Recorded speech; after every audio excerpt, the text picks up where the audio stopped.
Saya akan cerita tentang argumentasi ilmiah bahwa ahli sunnah wal jamaah itu luar biasa. Saya di Jogja berteman banyak para profesor, para doktor, termasuk akademisi sosial yang mungkin pernah di mana-mana. Pernah tanya saya begini, Pak Bahak, kenapa Anda baca kitabnya referensinya luas kok tetap NU katanya. Terus saya bilang, problemnya apa sebagai NU? Biasanya terus mereka mengutip sekian makalah. Kebetulan makalah itu provokatif dan siapapun yang baca makalah itu pasti menjadi NU, tak jamin ya. Kalau di Jogja misalnya di satu penerbitan, saya termasuk di dalamnya, itu pernah diperbandingkan kitabnya Said Muhammad Mafahim Yajibu An-Sohah dengan kitabnya Bin Bas, judulnya Hadihi Mafahimuna. Biasanya kitab-kitab terjemahan Wahabi itu memang cukup provokatif dan dengan narasi yang memang siapapun yang nggak pernah mondok pasti tertarik.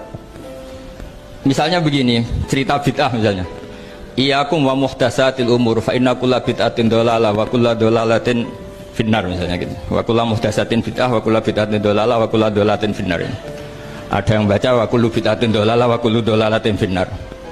Terus beliau meneruskannya begini, kata Bin Bas, hadza huwa Rasulullah hakama bi annal bid'ah kullaha dhalalah. Terus diteruskan, wajar asy-Syafi'i faqasama ila hasanatin wa dhalalatin wa sayiatin. Jadi dengan narasi seperti itu orang itu tahu bahwa Syafi'i itu kurang ajar tenan gitu, kira-kira gitu. Jadi dia, ini Rasulullah yang mengatakan semua bid'ah ini dhalalah, tapi Syafi'i lancang dengan membagi ada dhalalah, ada sayi'ah, ada hasanah, ada sayi'ah. Ini aneh katanya. Wong Rasulullah yang Nabi saja bilang satu semuanya dhalalah, kok dia bilang dua kan? Diredaksikan Jaro'ah, kira-kira makna sedannya yang lama atau berani. Sehingga orang mesti tanya, kenapa sih tidak ikut Rasulullah saja? Tapi ini satu ilmu, setidaknya ilmu perdebatan, bukan ilmu hakiki, karena kita tidak tahu yang diridhani Allah yang mana. Tapi kemudian Said Muhammad dalam kitab Abwaabul Faros, juga dalam kitab-kitab beliau menyanggah itu dengan mengatakan, jika makna bid'ah adalah yang nggak pernah dilakukan Rasulullah, itu salah besar. Terus beliau cerita sekian hal, termasuk yang diceritakan adalah ada seorang sahabat ketika sholat dengan Rasulullah tidak pakai doa mainstream, yaitu ketika i'tidal sahabat tadi bilang alhamdulillah hamdan katsiran thayyiban mubarakan fih. Setelah itu, setelah Nabi habis sholat tanya, ayyukumul qail, siapa tadi yang melafadzkan itu? Semua sahabat diam karena takut disalahkan. Tapi apa yang dikatakan Nabi? Tidak, saya tidak akan menyalahkan. Saya tadi melihat isna asyara malakan. Saya tadi melihat 12 malaikat. Yabtadirunaha ayyuhum yaktubu awwalu.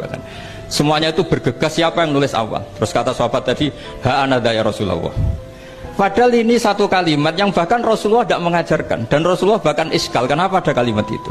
Tapi toh dibenarkan oleh Allah dan Rasul. Cerita Said Muhammad kedua adalah ada sahabat setiap ngimami itu main kulhu. Wah, ngimami apa saja main kulhu. Singkat cerita makmumnya itu gerutu, ini orang kok main kulhu terus ini.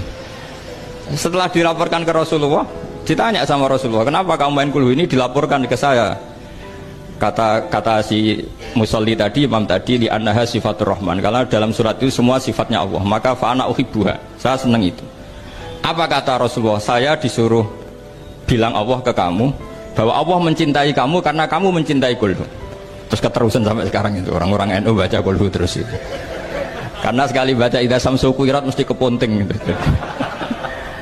Tapi artinya itu dibenarkan Rasulullah min ghairi sabqi ta'limin minhu, tanpa ada pelajaran dari beliau.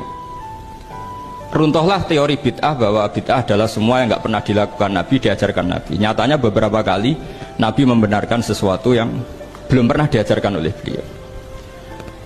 Masalahnya adalah tidak semua orang baca kitabnya Said Muhammad atau baca tidak paham.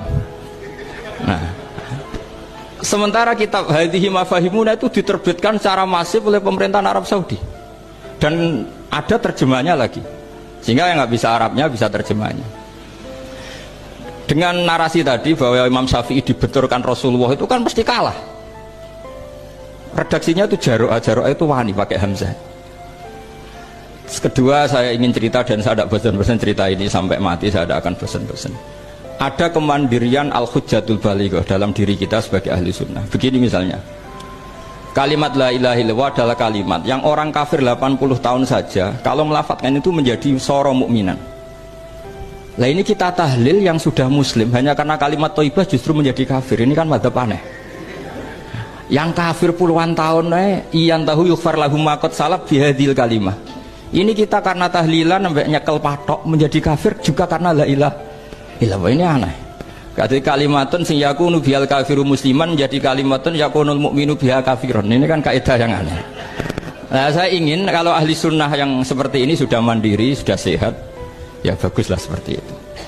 Terus yang terakhir, kenapa ditambahi an-nahdiyah? Ya seperti yang dikatakan moderator tadi.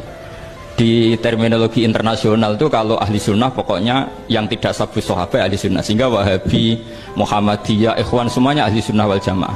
Karena kalau di media internasional asal tidak syiah itu ahli sunnah. Hanya itu saja perbandingannya. Kalau ikramus sahabah ya ahli sunnah, kalau sabu sahabah ya syiah. Problemnya adalah kita tidak ikut kelompok besar ahli sunnah yang mainstream di internasional karena mereka anti wasilah, anti tahlil. Sehingga terus Indonesia bilang ditambahi ahli sunnah wal jamaah an-nahdiyah.